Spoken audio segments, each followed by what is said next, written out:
Всем привет! Это видео о том, как я освежаю себе яркий цвет волос, причем кроме прямого пигмента и небольшого количества магии мне ничего не нужно.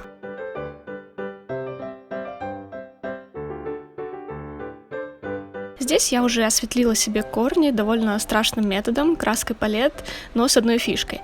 Я сделала эту краску более бережной, но эффективной. Смотрите, как в прошлом видео. На длине у меня смылся уже цвет до такого абрикосового. Из-за того, что в прошлом на длине была перманентная краска на несколько раз, та база несмываемого песочного цвета, к сожалению.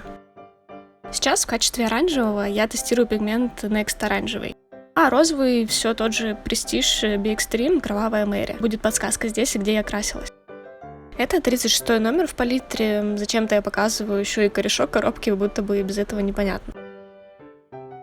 Беру пластиковую чашку, в которой помещается моя голова. Ее я также всегда использую для красок и порошка. Кисточка, видавшая жизнь лучше всех нас вместе взятых. Это малярная, обычная. Она впитывает хорошо, это свойство мне очень нужно. Она довольно мягкая, но в то же время упругая. Сделана из натуральной щетины, в Leroy Merlin такая стоит 13 рублей. Такой метод окрашивания я использую только тогда, когда осветлила корни и нужно хорошо, интенсивно их проработать, чтобы не было пробелов. Я буду, как обычно, разделять волосы на две передних видимых частей и одну заднюю. Я уже показывала такой способ в каком-то из видео, будет подсказка. Ставлю точку на самом краю, который я вижу в зеркало, и опускаю ее вниз за ухом, тоже по краю видимого.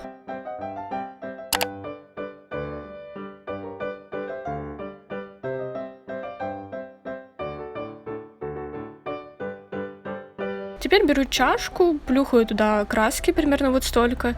Тут оранжевый, который выглядит как красный, и дико насыщенный розовый, который выглядит как бордовый. Добавляю сначала немножко воды, чтобы смешать краски между собой и непосредственно с водой. Стараюсь сначала смешать краски на сухом участке, а затем постепенно примешивать воду, иначе куча комочков будет. Комочки оставлять ни в коем случае нельзя, потому что они останутся яркими пятнами на волосах. Это я вам гарантирую. Получается, консистенция жидкого киселя, это нам не подходит. Здесь я чуть-чуть добавила воды, добавляю частями, чтобы было и жидко, и по насыщенности цвета устраивало меня. Я из пульверизатора пшикаю воду на корни волос. Это необходимый пункт, так как иначе с большой долей вероятности водянистая краска будет течь у вас куда угодно, кроме волос. Волосы, в принципе, медленно впитывают воду, и поэтому они не успевают принять нашу пигментную воду. За кадром я уже нанесла на самую нижнюю часть, двигалась снизу вверх. Сейчас покажу все остальное. Большим пальцем разделяю новый ряд. И да, здесь я крашусь без зеркала, но иногда все-таки его использую. Я пропитываю кисть, но даю немножко стечь, чтобы с нее не капало. И крашу каждый ряд. Корни растягиваю посильнее, не только у самой кожи. И так ряд за рядом.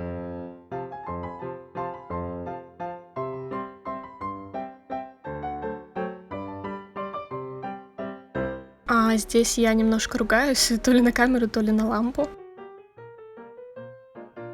Вот, прокрасила всю заднюю часть, и теперь начинаю с передней правой стороны.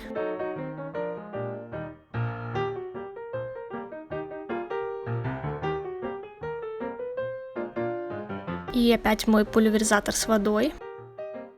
Это очень важно. Я прохожусь спреем порядно, так как распыляет он мелко, и волосы не так быстро пропитываются водой.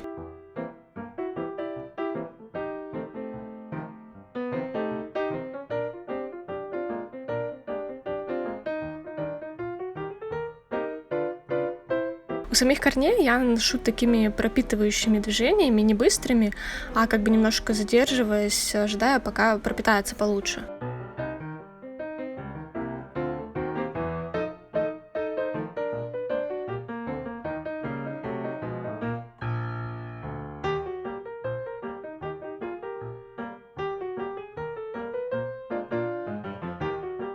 Разношу смесь еще и подальше, чем сами корни.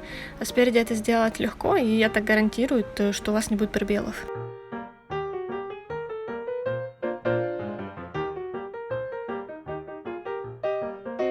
Уделяю побольше внимания центральному пробору, а также хорошо нужно промазать в области у лица.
Когда перекидываешь пряди на уже окрашенное, очень хорошо видно, что они свежие.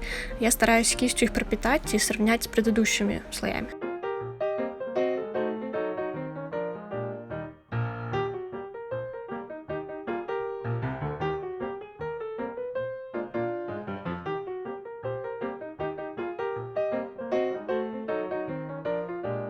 А тут я прямо кистью немножко прочесываю ряд, чтобы разбить пряди на тонкий слой.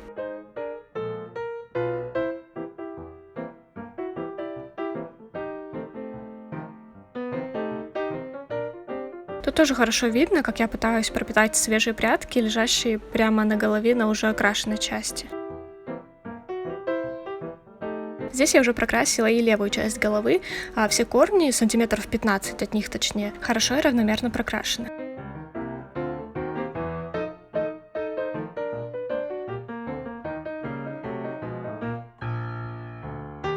И после всего этого у меня еще осталась смесь, я отчаянно пытаюсь показать, сколько. О, вот столько. Добавляю краски, теперь намешиваю побольше оранжевого, буду делать свой любимый сансет.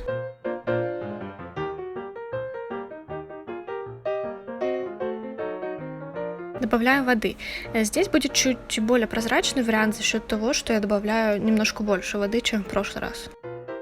Расчесываю немножко кончики волос, чтобы все равномерно пропиталось. Окунаю всю свою башню в этот чан и кисточкой немножко помогаю себе, чтобы все порядки, разбить.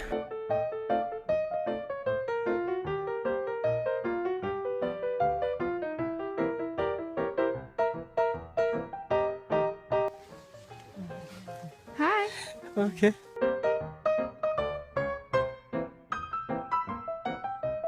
Здесь я полностью уже окунаю всю голову туда, чтобы достала еще и до корней. Хоть это, конечно, не нужно, но чтобы сравнялось с тем, что я уже окрасила вручную. Я по максимуму отжала все, что было у меня на волосах, обратно в чашку. Теперь буду наполнять шейкер, чтобы полить сверху.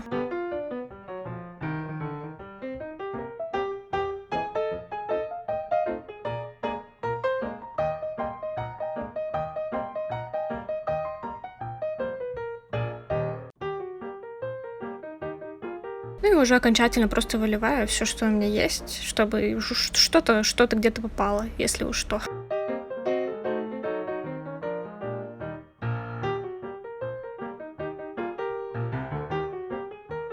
Теперь просто отжимаю всю лишнюю краску. Тут я даже решила немножко сполоснуть волосы, но совсем легонечко, то есть у меня нет цели прям вымыть все из волос.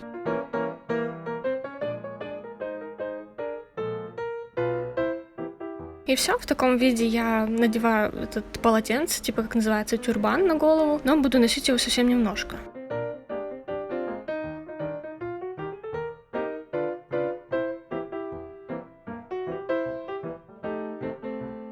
И я оставляю полотенце на 3 минутки, и потом буду убирать. Показываю, что у меня на шее вообще никаких нет пятен краски. Все чистенько, аккуратненько. Ванна, кстати, тоже легко отмывается. Все, я сняла полотенце, теперь буду сушить феном. А такая процедура, она не только просто сушит волосы, она еще помогает закрепить краску, и это все происходит за счет тепловой обработки. Когда, например, красят шерсть для ниток для пряжи, ее тоже замачивают в ванилиновом красителе и затем прогревают, чтобы закрепился этот краситель на шерсти. Да, знаю, что крутая аналогия, но вот это так работает. Это такие свойства красителя. Ну и перед сушкой немножко прочесываю кончики, чтобы все высохло не колтунами, а ровненько.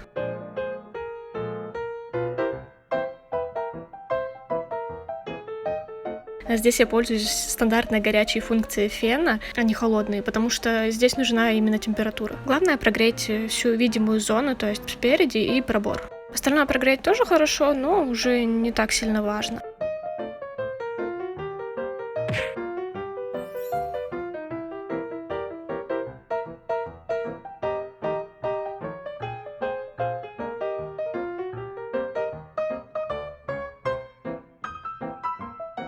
И вуаля, вы видите эту довольную морду, потому что я каждый раз смотрю в зеркало и кайфую от этого перехода, от этого цвета. У меня получается у корней более розовый оттенок, а на концах оранжевый. То есть такой переход из розового в оранжевый, sunset, закат. Называйте как хотите, это очень красиво, по-моему. Здесь еще причем освещение искусственное, а при дневном освещении это еще круче. Все очень хорошо прокрасилось, вообще никаких не вижу пробелов. Если вы видите такие прядки более коричневого оттенка, это как раз то самое, которое осталось от моей прошлой жизни, когда я закрашивала свой блонд в темный цвет. И теперь это просто нужно ждать, пока срастет.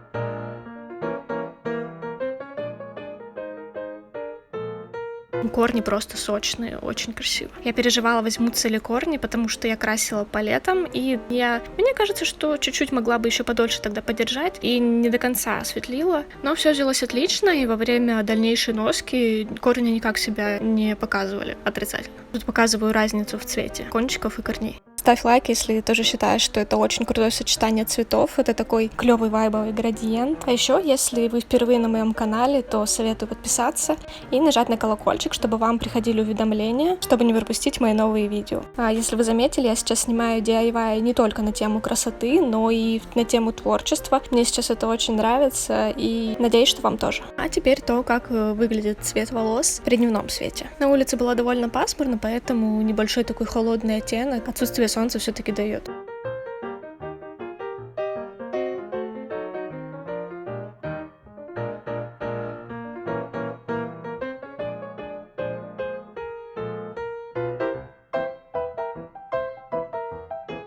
Переставила камеру чуть ближе к окну, чтобы было получше видно переход. Вот сейчас очень хорошо видно, какой цвет на самом деле. Сверху такой розово-оранжевый, коралловый, что ли, очень насыщенный, выглядит как неоновый. А снизу такой оранжевый, но приглушенный как бы с розовым. Тоже очень прикольно, на мой взгляд.